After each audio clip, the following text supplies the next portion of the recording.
Um, my name is Billy Burnett, and I am currently assigned to Station 703 on B shift. On September 9th, I want to tell you about a near-miss incident we have involving our apparatus, Ladder 703, which is a tiller tractor-drawn aerial device. Ladder 703 takes two engineers to drive. We have a front engineer and we have a rear engineer who's responsible for steering in the back. A little bit about Ladder 703. The city of Buckeye has two tiller-drawn apparatuses, a primary apparatus and a backup apparatus. We were actually in the backup apparatus that day. It's about 60 feet long, 74,000 GVW. That's without our equipment. That's just the rating of the truck. Like I said before, the truck goes about 75 miles an hour. It has a very good turning radius. You'll see here in a minute the video of the truck. You'll see some photos from the incident. Around 9 a.m. on September 9th, we were dispatched to an incident in the community of Tonopah, which is the west of us. Ourselves, along with Support 703, were dispatched to this call. While traveling eastbound on I-10 at approximately milepost 113, what occurred to our truck was a blowout.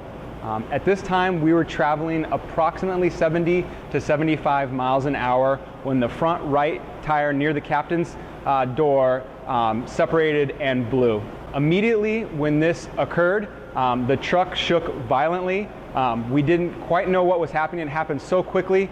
We immediately, one of the engineers realized that we were having a blowout and began to communicate with the engineer in the back. The back engineer was Engineer Pat Burns, and the front engineer was Engineer Jeremy Dowden. Hey, how you doing? My name is Patrick Burns. I'm engineer on Ladder 703 A shift. And I'd just like to talk to you about an incident we had a few weeks ago. I was working in AWR, working with a crew that I normally don't work with, who also has an engineer that's new to the ladder. Doesn't have much experience driving the tiller. So at the start of the day, that was one of the things that we had talked about, was getting him some driver's training, going over some things with the ladder, trying to get him a little bit more comfortable with the apparatus. 10 o'clock, we get kicked out to a call that's about 15-20 minutes away from the station. On our way back from the call, we're talking about setting up the ladder. We're talking about some safe driving maneuvers and things like that. And all of a sudden on the freeway, doing the speed limit, I hear a boom and see smoke coming from the right side of the apparatus, and immediately the front of the apparatus is pulled across both lanes of traffic onto the shoulder and starting to enter the dirt along the freeway. My name is Jeremy Dowden. I'm a rover at Buckeye Fire on B shift. Currently assigned to Ladder 703, getting ladder training. I remember driving, we were in the left lane, and I felt the cap go of the tire, because I could feel the truck kind of go, and I kind of heard a noise, and I knew that I blew the tire off, like the cap of the tire off. So I decided in my head not to panic, not to oversteer. That's the first thing I thought to myself, don't oversteer. I knew what was happening, so I just started turning a little bit to the left, slowly started hitting on the brake, and then I felt the tire go the rest of the way. So then I could feel the truck kind of lean to the right, and it started pulling really hard to the right. At that point, I started trying to fight it back a little bit to the left, but not overcorrecting and applying the brake a little bit more. Immediately, my first reaction is that we hit something or somebody hit us. And I sit up, grab the wheel, start talking with the front engineer, what's happening, what's going on. He informs me that we have a blowout of the front right tire of the ladder, and as from what it looks like from my point of view is that we're going into the desert and this thing's going over. The communication between them was excellent. Immediately when we started to have a problem and we realized that the truck was shaking, that it was moving very quickly to the right, they were communicating with each other on what we were going to do. Luckily, the front engineer steers the truck back into the slow lane as I'm still in the fast lane. I'm crabbed across both lanes of traffic. To me, it appears that we're about it looks like we're going to jackknife the apparatus. I know that I need to get the trailer to follow the tractor in line to prevent any kind of jackknife, any kind of rollover, any kind of fishtail whip or anything like that. My tiller operator, which was Pat Burns, he's not normally the tiller operator for our shift. I heard him yell at me or call up on the radio. I was like, I got you, meaning that he was making sure that the truck and the tiller were in line, because if they come out of line and we start to jackknife, it's a greater chance of us rolling the truck. So every time the truck would move to one direction or the other, he would make sure the tiller would come back so we were in inline position. As we were coming over, it kept coming to the right, and I didn't want to get all the way into the breakdown lane because it started going off at about a good 30-degree angle down. So I started fighting it back to stay into the right lane as much as I can, because I went from the left lane to the right lane within a few seconds, trying to maintain the right lane and slowing down. Once I felt I had control of the vehicle and we were slow enough speed, I pulled over into the breakdown lane, and then we came to a stop.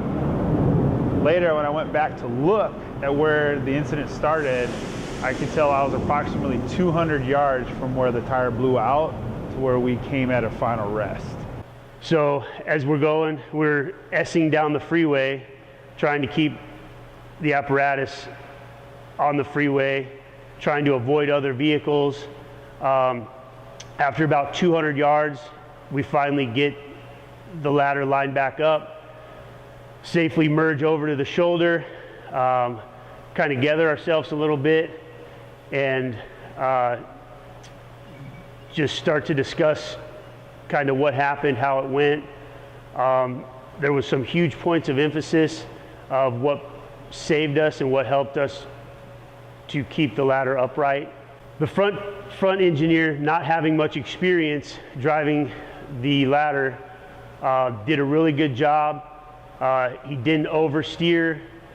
He didn't apply the brakes, which are two definite no-nos anytime you have a blown tire. I've been tillering the ladder 8-9 years now, so I've had some incidents where I've had to apply evasive driving techniques, but this was a first.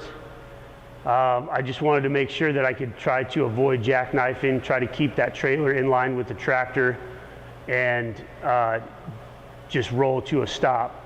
One of the things I had talked to him about before was leaving yourself an out, which to me means not driving next to vehicles, there's a lot of semis.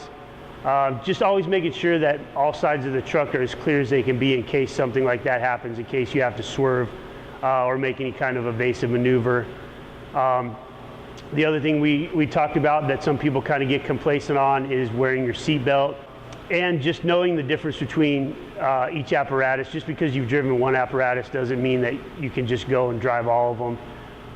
So it's just important to spend time getting your guys trained, especially when you don't always work with each other. Me and my normal partner, engineer, we've got a pretty good chemistry. We kind of know what each other's going to do. But in instances like this, when you're working at AWR, working overtime, it's something that needs to be discussed. Everybody kind of gets, kind of passé about it. No big deal. But in this instance, it was the difference between us rolling the ladder truck and us walking away safely. So spend some time on driver's training. One of the key components in operating a tractor Dawn aerial is communication. We spend a lot of time working together, maneuvering the apparatus, and so it's very important that we communicate with one another. Again, the engineers did an excellent job in this situation of talking to each other and letting each other know what they were going to do and how we were going to mitigate the situation. One of the other second key components to this incident was the apparatus that we were in. The tiller drawn apparatus is a very unique apparatus in that it takes two people to drive. And so we were very fortunate that we did not roll this apparatus.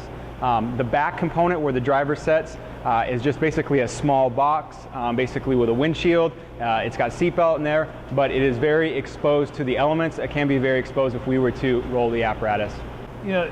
Looking at the truck in the morning, we did our normal check off. We went through, you look at the tires, you look at the condition of the vehicle, we go through all the cabinets, I mean, I did a normal check off of the truck. There was nothing that stood out and alerted me like, hey, there's a potential problem with the truck. Driving the truck to the call, driving felt smooth. There's no early alert that said, hey, there's a problem with the tire. Like noticing that a tire was flat or was pulling to one area. I was just driving and then I felt the tire go. With one big thing that I took away from all this is I've seen people with blowouts on vehicles and I've seen them almost roll over. I've been on a lot of wrecks that I've seen people that had a front blowout and they rolled over. So the first thing in my mind was, like I said earlier, is I didn't want to panic. I knew what was going on because that's the only thing that could have been. A tire had to have gone. So I just thought to myself, don't panic. Think about what you're doing. Don't overcorrect, and slowly bring the vehicle to a stop. Because if I would have hit the brakes, it's so big. We weigh over 75,000 pounds that we could have jackknifed just doing that. If the tiller operator wouldn't have reacted the way he needed to react, we could have jackknifed, or we could have went off the road and rolled. It woke me up, it opened my eyes, and made me realize how important something as simple as driver's training and feeling comfortable and communication is between engineers and other crew members. So thank you. That was the biggest thing to me, is the safety factors, making sure my crew was safe and I was safe. So I tried to maintain, and I'm pretty sure I did throughout the whole incident, is I maintained control of the vehicle, never panicked, and had a thoughtful process of what I was doing the whole time. Pat and Jeremy kept us this day from wrecking our ladder truck or rolling this ladder truck over. The way they kept calm, the way they responded to their training was excellent. Another thing we want to bring to the attention is a couple things that we can do to be preventive. One is to make sure that you are completing your daily checks, that we are inspecting our apparatus and that we are making sure our apparatus is good to go.